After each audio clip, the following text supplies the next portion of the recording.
Tubaye ikaze makuru yacu agezwaho aka kanya aho tugiye kwerekeza muri Leta Zunze Ubumwe za Amerika, aho Amerika yongeye gutera icyuhagiro Rusesabagina ifungurwa rye rishyirwa mu bikomeye Joe Biden yakoze muri manda ye. Ariko mbere y'uko dukomeza aya makuru turabasaba gukanda like, share ndetse na subscribe kugira ngo tujye tubana mu makuru yacu agezweho. Ubutegetsi bwa Joe Biden uburi minsi barirwa ku ntoki ngo asohoke muri White House bwongeye kumvikana buvuga mu mvugo isa n'itera icyuhagiro ibyaha by'iterabwoba Rusesabagina yakoze ndetse ifungurwa rye rishyirwa mu bikomeye uyu mugabo yakoze muri manda ye. Ni imvugo ikubiye mu butumwa White House yashyize hanze nyuma y'ikiganiro Joe Biden yagiranye n'abagize imiryango y'Abanyamerika batatu bafunzwe n'ubutegetsi bw'Abatalibani muri Afghanistan. Ku cyumweru tariki ya 12 Mutarama 2025 nibwo Joe Biden yagiranye n'iyi miryango ikiganiro kuri telefone. Abanyamerika bafungiye muri Afghanistan ni Ryan Corbett watawe muri yombi muri Kanama 2022 ubwo yari yagiye muri Afghanistan mu rugendo yavugaga ko ari urw'ubucuruzi.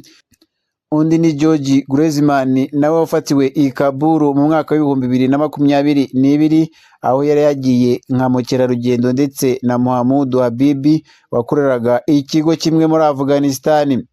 Aba bose batawe muri yombi nyuma y'uko Abatalibani bisubije Afghanistan.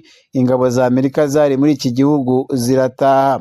Kugeza ubu ubutegetsi bwa Joe Biden bwatangiye ibiganiro bigamije gufunguza aba bagabo, nubwo amakuru yizewe ahamya ko aba Batalibani bahisemo gutegereza ubutegetsi bwa Donald Trump kuko ngo bashobora kumvikana bitagoranye.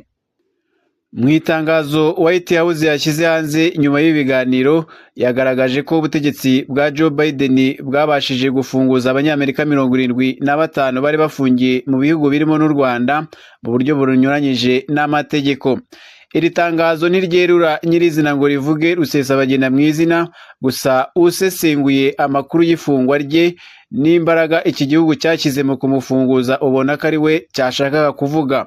Iri tangazo rikomeza rivuga ko Perezida Biden n'itsinda rye bakoze bivuye inyuma, kenshi bafatanyije n'ibihugu by'inshuti mu biganiro bigamije gufunguza Abanyamerika bafashwe nk'imbohe cyangwa bafungiye mu mahanga kugira ngo bongere guhura n'imiryango yabo, kandi tuzakomeza kubikora mu gihe manda isigaje iminsi mike. Byatangajwe na Amerika bihabanye n'ukuri kuko Rusesabagina atigeze afungwa binyuranyije n'amategeko. Rusesabagina washinze ndetse akayobora umutwe wa MRCD FLN yari yarakatiwe gufungwa imyaka 25 mu Rwanda ahamijwe ibyaha by'iterabwoba bishingiye ku bitero byagabwe ku Rwanda mu mwaka wa 2018 na 2019 byaguyemo abagera ku 9, imitungo irasahurwa ibindi birangizwa. Ni nyuma y'uko uyu mugabo yari yatawe muri yombi muri Kanama 2020.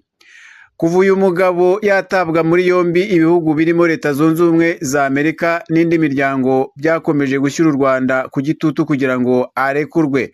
Mu mwaka wa 2022 imbere gato y'uko Anthony Blinken ushinzwe ububanyi n'amahanga muri Amerika agira uruzinduko mu Rwanda, yavuze ko mu bimugenza harimo no kuganira n'u Rwanda ku kibazo cya Rusesabagina. Yagize ati yego, mu buryo bwose mu bihugu birimo abaturage ba Amerika bafunzwe bidakurikije amategeko, ni ngombwa uko byagenda kose kugerageza uko basubira iwacu muri Leta Zunze Ubumwe za Amerika. Ni imvugo zakomeje gushimangirwa na benshi mu banyapolitike ba Amerika ndetse n'imiryango iharanira uburenganzira bwa muntu. Ni mu gihe kumuhamya ibyaha inkiko zo mu Rwanda zashingiye ku bimenyetso birimo ibyatanzwe n'inzego zibishinzwe zo mu Bubiligi na Leta Zunze Ubumwe za Amerika, cyane cyane ku bimenyetso by'amafaranga yoherezaga FLN. Ku wa 24 Werurwe 2023 guverinoma y'u Rwanda yafunguye Rusesabagina na bagenzi be 19 nyuma y'imbabazi yahawe na Perezida wa Repubulika y'u Rwanda Paul Kagame. Rusesabagina w'imyaka 68 yandikiye Perezida Kagame asaba imbabazi z'ibyaha yakoze, ari nabyo byatumye akatirwa igifungo cy'imyaka 25, yiyemeza kutazabisubira naramuka ababariwe. Gusa nyuma y'igihe gito afunguwe yatangiye kunyuranya n'iyi mvugo.